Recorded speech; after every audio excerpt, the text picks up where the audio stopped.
America is now bankrupt. And the question we're going to answer today is, how did America, at one time, reportedly, the richest country in the world, is now bankrupt? And now it's so bad that America cannot pay the interest on our debt.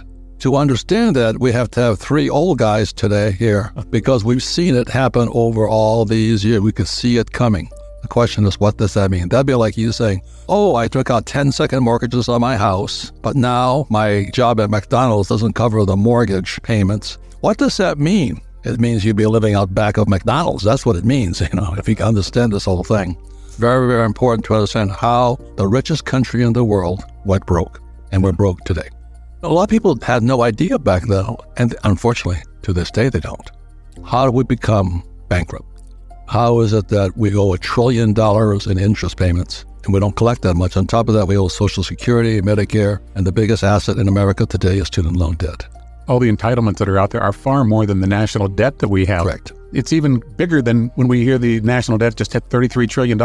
It's maybe more like $200 trillion is the real number. I think it's 260. Yeah. 260 trillion is ungodly. How do we get this far into debt? Well, I can remember in 1976 when the national debt was approaching $1 trillion and everybody was up in arms saying, well, we can't stand $1 trillion national debt, that the country will go down the drain. And fast forward a few more years and to $33 trillion, and just in 3 months in the Biden administration, they added over $1 trillion to the national debt. So it took us in 200. Yeah, in 3 months, it took us 200 years to get to the first trillion. Biden was able to add another trillion to the 33 that we have now in 3 months. Well, thank you, Joe, and all you liberal college professors out there. And I told my kids one day, I said, no matter what else I do in life, the one thing I've been forced to become an expert on is government lying.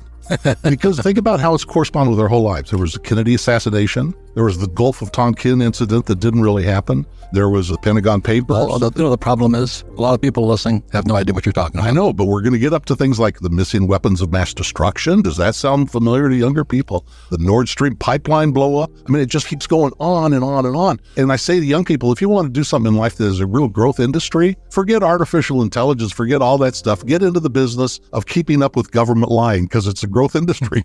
This is bigger and bigger than one man can handle. The Federal Reserve, that's where it really goes on. And that's why we're in the predicament you were referring to earlier. Right. Speaking to younger people, how did we get here? We were once the richest country in the world, 1945, yeah. They made the U.S. dollar the reserve currency of the world. And the dollar was backed by gold after World War II, because we sent millions of people over to Europe and Pacific, and we came out the richest country in the world, 1944. Now we're bankrupt. They told the rest of the world at that time, you used to hold gold in your reserves and issue your own currencies against gold. Gold's passé. So from now on, you just hold U.S. dollars. You hold these U.S. dollars, issue your currency against these U.S. dollars. And it didn't take long for people to suddenly start realizing that the United States is printing a lot more dollars than they have gold to back it up with. So 1944, we were a legitimate country. Yeah. Banks all over the world would take the U.S. dollar. Yeah, which was redeemable still. Correct. For foreigners. People would take the U.S. dollar. I was in Peru. Their central banker showed me all the dollars they had stacked in their safe because it was as good as gold. And then what happened in 1971, Tricky Dick Nixon took us off the gold standard and the dollar became debt. And that should have been the tipping point for all of us if we didn't already see it in 1933 when Roosevelt confiscated the gold from the American people, but foreigners could own it. We couldn't exchange our paper dollars for gold. In fact, if you had gold, you had to turn it in. And if you didn't, you could have been fined up to $10,000 or imprisoned for 6 months. That's the 1933 Act. They took our gold. That was a communist FDR, Franklin Roosevelt, who brought us Social Security, which is now bankrupt. Even worse than just stealing, which I think we agree they did. They stole all the gold, but they called it in at about $20 an ounce. Yeah. And once they had it all, then they raised the price to $35. So the American people were swindled out of billions of dollars in one swift move. Once again, all you young people listening, this is what don't teach you in school, because the schools are Marxist, they're communist. My poor dad had no idea what was going on. I remember in 1964, I'm holding up a U.S. quarter. I'm looking at this in Hawaii. I'm going, why is this quarter copper? So I asked my dad, I says, why is this copper? He says, get good grades, you'll be fine. You know what I mean? So I'm looking at this quarter, but little did I know. See what happens when you go to schools who are led by Marxists. They're good people. They're just Marxists. Like some people are Jewish, some people are Christians and all that. Economics is kind of a religion, but they're Marxists. So I'm holding up the quarter and I'm going, what is wrong with it? It's got copper in it. 1964. And that was Gresham's law. And Gresham's law says what? Bad money will drive good money out of circulation. Bad money drives out good money. So that was 1964. I asked my dad, I said, what's going on? He goes, just get good grades. That's our problem. And today, Arizona State University, they're just revolting on campus and all this, led by 39 professors who attacked me last year. What is wrong with our school system? Anyway, the reason people could not tell that quarter was fake was because their education system is part of the problem. They didn't understand money. Yeah, what gives this green piece of paper value? They think, where does milk and eggs come from? Milk and eggs come from Safeway. And they don't understand the farm in the background to make the milk and the egg. They don't understand what gives money its value. And so that's how they've been able to bamboozle this nation now, generations with fake money. The point here is this: in 1913, the Fed was created. First Marxist act of this country. Somebody go, how can you call the Fed Marxist? Central bank. Yeah, it's one of the planks of Karl Marx's 10-plank Communist Manifesto. He says, if you will accomplish these 10 steps, you will have a communist state. And chief among them is the creation of a central bank in charge of money and credit. And who runs the central bank? College professors. Yeah. Who's the Secretary of Treasury? College professor. Marxist. Communist. Don't look at me. Check it out. Janet Yellen is a college professor. And a Marxist too. That's what I'm saying. And our central bank, the Fed, everybody, what's the Fed going to do? What's the Fed doing today? I said, it's not what the Fed's doing. It's what are you doing? What are you doing? Are you still working hard, saving money, investing in the phony stock market right now? I mean, what are you guys doing? Oh, no. I'm going to do what my teacher tells me to do. We're old enough to know the history of how America, the richest country in history, is now technically bankrupt. I was looking at a chart this morning of the national debt. We cannot pay interest on our debt. It cannot be sustained. What does that mean? Well, they can't collect enough taxes for it to happen. They can't print it fast enough. The value of the dollar will just nosedive. It's already going way down. We're at historic inflation numbers right now. How can you sustain that kind of a debt, pay the interest on it without running the country into the ground? And even some of the establishment guys are starting to scratch their head and look at this. So Moody's downgraded U.S. government debt just last week. Fitch's has downgraded it. It's been downgraded since 2011. But the American people hear that news and they don't know what it means. They don't think there's anything wrong with it. But I got a college degree. I have a college degree. My kid's in a good school. And they're being brainwashed. They're being indoctrinated, yeah. Something is wrong. So I asked my poor dad, PhD staffer at Northwestern University of Chicago, what does that mean? Just stay in school and study. Don't question the government. And the more he did that, I started talking to my rich dad. He goes, what do you listen to all the time? How many times the government lies to us per minute? They lie constantly. Endless. The old joke about how do you know if a politician is lying? You see their lips move. Well, that's not funny anymore because it's true. And now we're bankrupt. But my kid's in a good school. I go, oh my God. So that's why I wrote Rich Dad, Poor Dad, back in 1997 it came out. I want to find out how stupid American kids are. So he took this, he went outside this school, really cute young girl. He says, how many stripes on the American flag? She says, I don't know. The flag's moving. Do you know what country Canada is in? They go, Vermont. And what's our biggest budget expense? Military education. But it wasn't that long ago. I remember 1971, crystal clear, when Nixon took the dollar off the gold standard. I went, holy mackerel. I had no idea what it meant. I was flying off a carrier in Vietnam, Gulf of Tonkin, killing commies for Jesus out there. And I'm going, holy mackerel, how did I get into this war? Why am I killing nice people? Asking me this question. And Rich Dad sends me a letter by snail mail back then. It was an FBO fleet post office box. And it says, hey, Nixon took the dollar off the gold standard. So this was like December by the time I received it. He took the dollar off the gold standard August 15th, 1971. I go, what does that mean? But how fast did America become the poorest country in the world from the richest? And within our lifetime, that wasn't that long. We went from the richest country in the world, 1944. We just kicked everybody's butt in World War II, the Japanese, the Germans, the Italians. And now we're the biggest debtor nation in world history. We cannot pay our bills. The Federal Reserve Bank's run by a bunch of academics. Look at Treasury Secretary Yellen, who looks like one of the Addams Family cartoon characters. Biden is the biggest ever met. First thing he does is cut off the Keystone XL pipeline. First act, cut off the Keystone XL pipeline. Oil goes from $30 a barrel to $130 a barrel. On Inauguration Day. I know. This guy was He couldn't wait. He was intending to sink the middle class. Kamala will take over. Oh, my God. But anyway, there was a bunch of characters during this time. That's how fast it went. The guys I confer with are guys like Jim Rickards. That boy, he worked for the CIA, Defense Department. He was with Long-Term Capital Management. He wrote the book Currency Wars. I say, hey, Jim, how's my numbers? He says, pretty close. I don't call my professor at college who does not anything. Jim says, you're pretty close. He's calling for $15,000 gold. $15,000 gold. How much is it today, gentlemen? 2,000? Yeah. Yeah. Oh, no, I'd rather hang on to my stocks and my bonds. What's happened to the bond market? Been tough. crashing. Been a real bad year. The $15,000 gold is not out of the question. If you look at the continuous value of the dollars, in 1970, gold was $100 an ounce, and within 5 years, it was $850. Right. Silver went from $5 to $50 in Right. that same period. Right. But I hate to say this, I warn you guys, okay, we're just telling you true life stories. The saddest thing was when I told my friends I was buying silver, they laughed at me. And when it crashed, they laughed at me. My friends are still laughing at me, but they have bonds. And T-bills and T-bonds are crashing. Brutal. It's blood in the streets. Yeah, because what happened when Nixon took the dollar off the gold standard, the treasury bond became gold, and now it's crashing. And all of these baby boomers with their 401ks full of stocks and bonds, they're not going to be able to retire. That's what I'm afraid of. Our schools have done such a good job telling us, go to school, get a job, and work hard for money, and they're printing it. You got to be crazy. I remember when I was in the middle of all this going, well, I'm just a little kid. What's going on? What's going on? What's going on? Same thing I'm doing today. What's going on?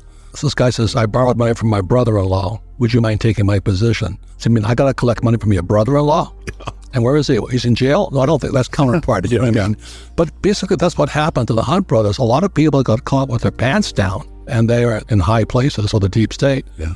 It's when FDR confiscated all gold and silver. And he said it to me to remind me not to get too complacent, because we're from the government. We're here to help ourselves. We'll help you, you know. That's right. This time it's different.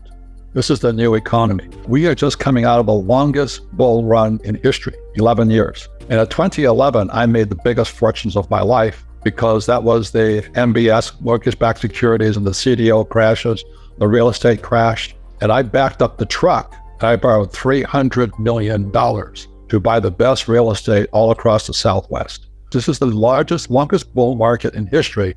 I look at some of these young kids. I own some Bitcoin, I own some Ethereum, but they're all saying the same thing. This time it's different, you know, and Bitcoin's crashed. You know, the Federal Reserve Bank, I can't believe that. I mean, people say, don't fight the Fed and all this. Well, my question to everybody is this: can the Fed print oil? Can the Fed print gasoline? Can it print food? But everybody sits there and they've been brainwashed by Wall Street to go, do as the Fed tells you to do. Well, you got to be kidding me. Those guys are the three stooges, Janet Yellen, Biden, and Powell. You got to be kidding me. Why would you listen to him? Volcker saying it's going to crush, so he raised interest rates, right? So Powell is now channeling the spirit of Volcker. When Volcker crushed inflation, debt to GDP was 30%. And today it's 125% if you believe the numbers. So if he channels Volcker, and the other thing about history will tell you this: there's never been a soft landing. It's more Fed talk. I've made more money the last 3 years in my whole life. And so that's what I want to talk about with you today, is that there's other ways of looking at investing, you know, but to think that Powell is going to save you when, as you may know, the reverse repo market is running at $2 trillion a day. Right. $2 trillion a day. And people are listening to Powell? You got to be kidding me. I own no stocks, bonds, mutual funds, ETFs. I do not touch paper. I'm not saying that you shouldn't, but I'm saying people have been brainwashed by the Fed, the Treasury, whatever those guys are. Go to school, get a job, pay your taxes, get a high-paying job, and invest for the long term in a well-diversified portfolio of stocks, bonds, mutual funds, ETFs. It was in 1974 when I came back from Vietnam, a two-tour Marine helicopter pilot. I saw communism at work. It was not pretty. And I come back in 1974, they passed ERISA. ERISA stands for 401k right now, or IRA. And I went, oh my God, they're funneling my generation, the boomers, into the stock market. And they don't know anything about money. And in 1974, the biggest exodus was school teachers suddenly becoming financial planners. I watched it in horror. That's the poor leading the blind. And today we have baby boomers who are hoping the stock market stays up in their 401k just as Social Security goes bust. You think that's an accident? That's all I'm saying. I'm just a Marine. I'm a dumbass Marine lieutenant. Flew the gunship, went down 3 times. But today I listen to this bullshit and I go, oh my God, how can we be that stupid? Because we went to school, we did as we're told. Don't fight the Fed, do as the Fed tells you. Invest for the long term, a well-diversified portfolio of stocks, bonds, mutual funds, ETFs. And don't worry, Powell is now channeling Volcker. When the debt to GDP is 120%, you gotta be kidding me. So when they were dropping the interest rates, I thought I'd went to heaven because I buy apartment houses. I own 13,000 apartment houses. Every time the Fed dropped the interest rates, it jacked the value of my properties up, but I also improved the properties and I refinance out. So today I own no money in any of my properties. 13,000 units, all throwing cash. They said in a bull market, even idiots feel smart. I'm listening to all these idiots, you know, after 2011, the market crashed in 08 because the repo market went bad. The credit of Lehman Brothers and Bear Stearns was bad. So they hammered that. Anyway, it's a long story. My friends are all inside that world. But then when it came back out, they just started pumping money. And what they did was they kept printing more money to save a bad economy. It was already crashing again in 2011, but they kept printing money. And today we're going to pay that price. I use debt because debt is tax-free money. What I did was I rehabbed my apartment, 13,000 of them. I just kept buying more with the cash flow. And I'd refinance out as interest rates drop. So I'm in good shape now. Then I've set all interest rates right now. So I use debt. And who's that guy who says live debt-free? Well, that's his opinion. I don't do that. I don't flip houses. Remember all those guys who were flipping? Everybody flipped. Oh, they were stupid. When the moment you flip, you have a tax consequence. I never flip. I finance out. There's tax-free money. Not only that, is when I started investing, I had to invest at 12% interest rates. I like debt and I don't pay taxes. Because every time I borrow more money to float my properties, there's 3 types of tax breaks. I got appreciation, depreciation, and amortization. So I zero out. So my cost of money is, my tax on debt is 0. And I use that tax, appreciation, depreciation, amortizations, all in which I poured to offset tax in my income. When Biden took the Keystone XL pipeline off, my oil I was selling from the ground, which is a tax break also, went from $30 a barrel to $130 a barrel. But oh my God, this guy Biden is going to bankrupt us. I'm not saying him, but there's somebody who wants to bankrupt because oil is the lifeblood of civilization. I worked for Standard Oil of California as a tanker officer when I graduated from school. I understand oil. I was on the Alaska pipeline and all this. I'm like, he's screwing us. So when he raises inflation, the poor and middle class will go broke. And that was just done as soon as he was being done before he took office. And so I'm looking at this guy's going to sell America down the drain. I'm not saying it's him, but somebody wants us to go broke. And I'm watching this going, oh my God, so what else can so I have oil wells. I get tax breaks for those because I don't invest in oil stocks. I work for Standard Oil, but I don't invest in Standard Oil. I invest in the oil in the ground. I'm a wildcatter. Everybody says don't do it. I don't recommend it, but I like doing it. My gold mines don't do it. I like doing it. There's more opportunity today than ever before, but not if you've been brainwashed into going to school, getting a job, paying taxes, live debt-free, and invest in the stock market. This bubble right now is a bigger bubble than 2008. This is the everything bubble. You know, it's going to be not only stocks, bonds, but also credit. But there's more opportunities going to come out of it. And that's what I'm saying. Be careful who you listen to, because your best asset, but also your biggest liability, are the ideas in your head. And be careful who puts them there. That's how far the brainwashing has gone.